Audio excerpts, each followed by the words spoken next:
Hello students, this is the sixth part of chapter solution. इससे पिछले वाले part में हमने कॉलिगेटिव प्रॉपर्टीज के बारे में डिस्कस किया था, जिसकी 3 कॉलिगेटिव प्रॉपर्टीज हमने लास्ट वीडियो में कंप्लीट करा दी थी। तो आज चौथी कॉलिगेटिव प्रॉपर्टी कराएंगे और उससे आगे के जो भी फर्दर टॉपिक्स हैं उसको डिस्कस करेंगे। So without any further delay let's start the video. तो चौथी कॉलिगेटिव प्रॉपर्टी थी osmosis and osmotic pressure. Osmosis and osmotic pressure.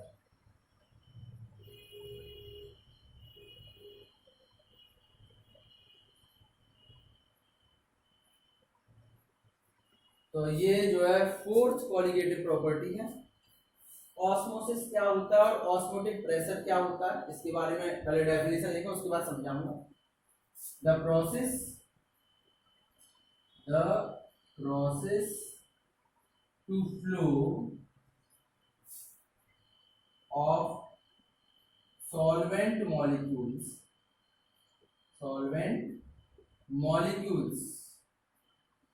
from lower concentration to higher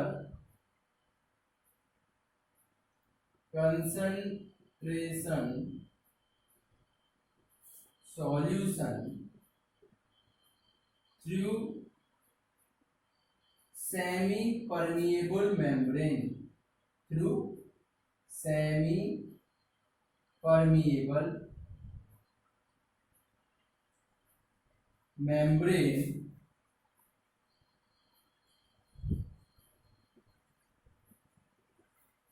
Is called osmosis,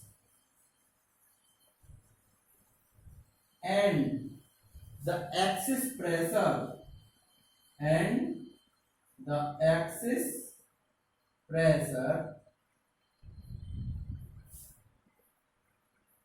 is must be applied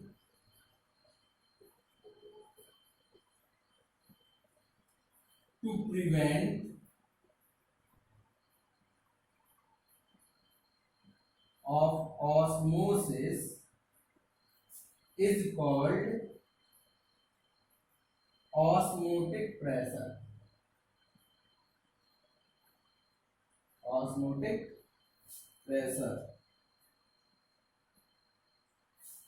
ठीक है, it is denoted by pi.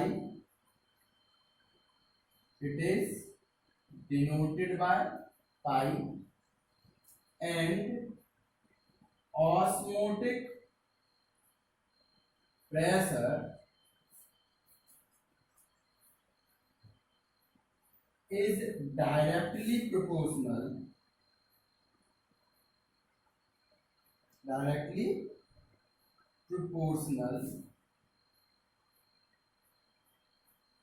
to the concentration of the solution.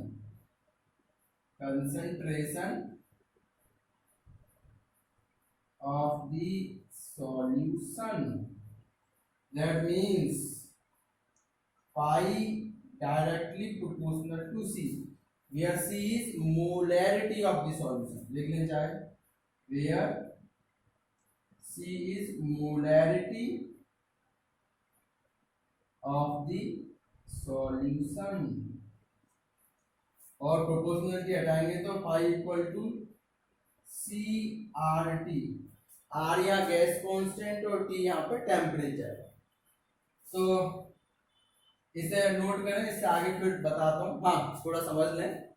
तो the process to flow of solvent molecules from lower concentration to higher concentration solution through semi permeable membranes, यानी कि वो process जिसमें दो solution रखे हुए हैं, एक हायर कंसंट्रेशन वाला एक लोअर कंसंट्रेशन वाला, और उनके बीच में एक कह सकते हैं लेयर डाल रखी है सेमी परमेबल मेम्ब्रेन की।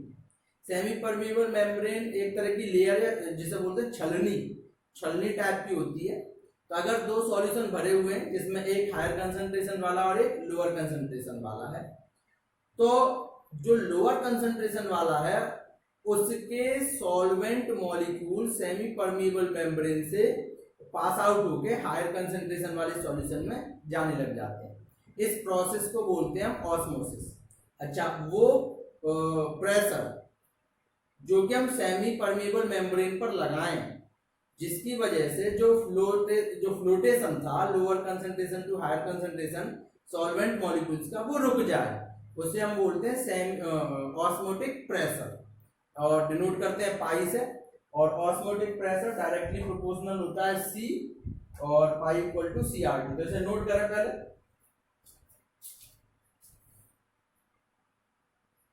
यहां से पाई डायरेक्टली प्रोपोर्शनल टू C या पाई इक्वल टू CRT, और C मोलैरिटी होती है, तो आप इसे लिख सकते हैं N2/V इंटू RT। यहाँ N2 है mole of solvent, solute, mole of solute और वॉल्यूम ऑफ द सॉल्यूशन। और इसे और भी आप लिख सकते हो W2/M2 इंटू V, और यहाँ पे RT। यहाँ W2 mass of the solute और ये molecular mass of the solute, ठीक है ना। तो ये ऑस्मोटिक प्रेशर का डेरिवेशन है, छोटा सा है। उसके बाद नोट करके एक चीज लिखेंगे, ऑस्मोटिक प्रेशर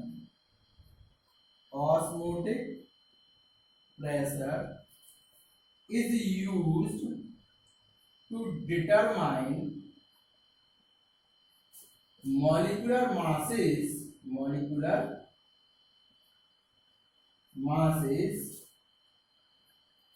of proteins,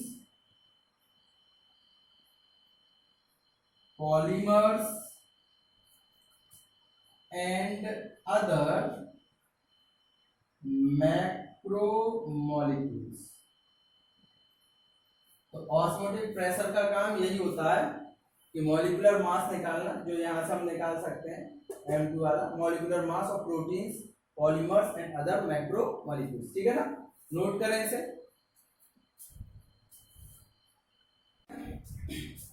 कुछ इंपोर्टेंट डेफिनेशंस हैं, उन्हें देख लें। सबसे पहले आता है isotonic solutions. Isotonic solutions, two solutions having same osmotic pressure at a given temperature are called isotonic solution। यानी कि वो दो सॉल्यूशन जिनके ऑस्मोटिक प्रेशर इक्वल हो उन्हें हम आइसोटोनिक सॉल्यूशंस बोलते हैं।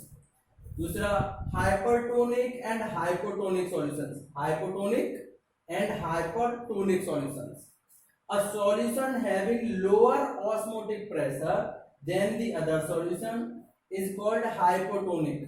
मतलब दो सॉल्यूशन है, एक का ऑस्मोटिक प्रेशर दूसरे के ऑस्मोटिक प्रेशर से कम है, तो उस सॉल्यूशन को हम बोलेंगे हाइपोटोनिक सॉल्यूशन।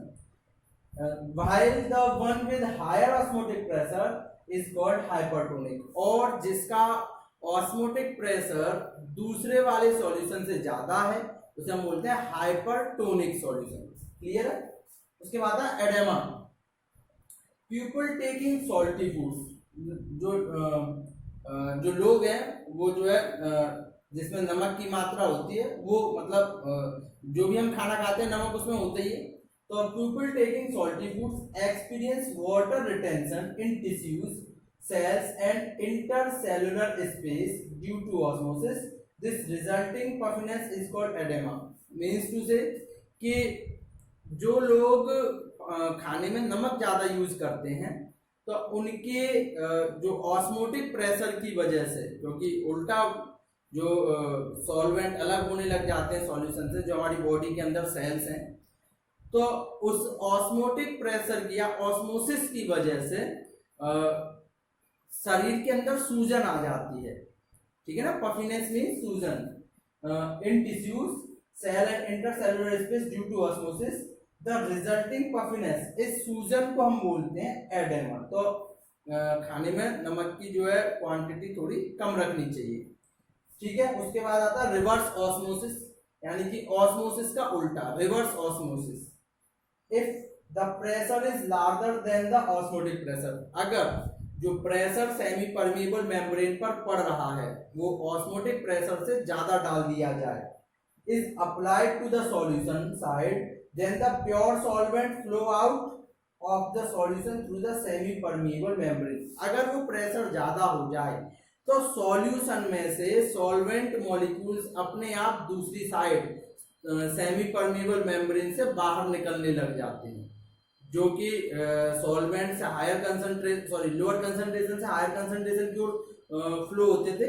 अगर एक ही तरह का सॉल्यूशन डाल दें और उसमें ऑस्मोटिक प्रेशर से ज़्यादा प्रेशर लगाएं, उस चैम्बर में बोल दीजिए या जो सिस्टम दे रखा है आपकी एनसीईआरटी की बुक में भी इसका फिगर दे रखा है, तो अगर आप ज्यादा प्रेशर लगाते हो तो उसमें से प्योर सॉल्वेंट के पार्टिकल्स अलग निकलने लग जाते हैं, ठीक है ना, through semi permeable membrane. This phenomena is called reverse osmosis, और इस फिनोमेना को बोलते हैं रिवर्स ऑस्मोसिस। तो रिवर्स ऑस्मोसिस का जो यूज होता है वो होता है purification of sea water. Sea water में इम्प्योरिटीज होती हैं, तो उसे जो है ज्यादा प्रेशराइज किया जाता है जिससे कि प्योर वाटर यानी कि वाटर मॉलिक्यूल जो है वो अलग छट जाए और इम्प्योरिटीज जो है अलग रह जाए। तो उस प्योर वाटर का हम जो है आगे वेरियस पर्पस में यूज कर सकें, ठीक है ना। तो ये 3-4 डेफिनेशन थी। आइसोटोनिक जिसके यानी दोनों सॉल्यूशन के ऑस्मोटिक प्रेशर सेम हो, हाइपोटोनिक और हाइपरटोनिक। हाइपोटोनिक वो जिसका ऑस्मोटिक प्रेशर कम है, हाइपरटोनिक वो जिसका ऑस्मोटिक प्रेशर ज्यादा है। एडेमा NaCl या सॉल्ट की वजह से शरीर के अंदर ऑस्मोसिस प्रोसेस की वजह से सूजन आ जाए उसे हम बोलते हैं एडेमा। रिवर्स ऑस्मोसिस वो प्रोसेस जिसमें अगर हम ऑस्मोटिक प्रेशर से ज्यादा प्रेशराइज या प्रेशर लगाएं तो सॉल्यूशन में से प्योर सॉल्वेंट के पार्टिकल्स सेमी परमेबल मेम्ब्रेन से होकर अलग होने लग जाते हैं। इस फिनोमेना को हम बोलते हैं रिवर्स ऑस्मोसिस। और ये यूज का में होता है, ये होता है प्यूरिफिकेशन ऑफ सी वाटर। लिख लेना, ठीक है ना, it is use for the purification of sea water. Note करें इसे। नेक्स्ट टॉपिक आता है आपका abnormal molar mass. Abnormal molar mass in the solution molecular mass determined from colligative properties, यानी कि किसी सॉल्यूशन के अंदर मॉलिक्यूलर मास कॉलिगेटिव प्रॉपर्टीज के थ्रू निकाला जाता है। Is different from expected value, लेकिन जो उसका मॉलिक्यूलर मास निकल के आ रहा है वो हम जो एक्सपेक्ट कर रहे हैं उससे जो है कम या ज्यादा होता है। This is known as abnormal molar mass. तो उसे हम बोलते हैं अबनॉर्मल मोलर मास, जहां पे एक्सपेक्टेड वैल्यू के अकॉर्डिंग मोलर मास नहीं निकले, ठीक है ना। इसे वांट ऑफ फैक्टर से निकालते हैं।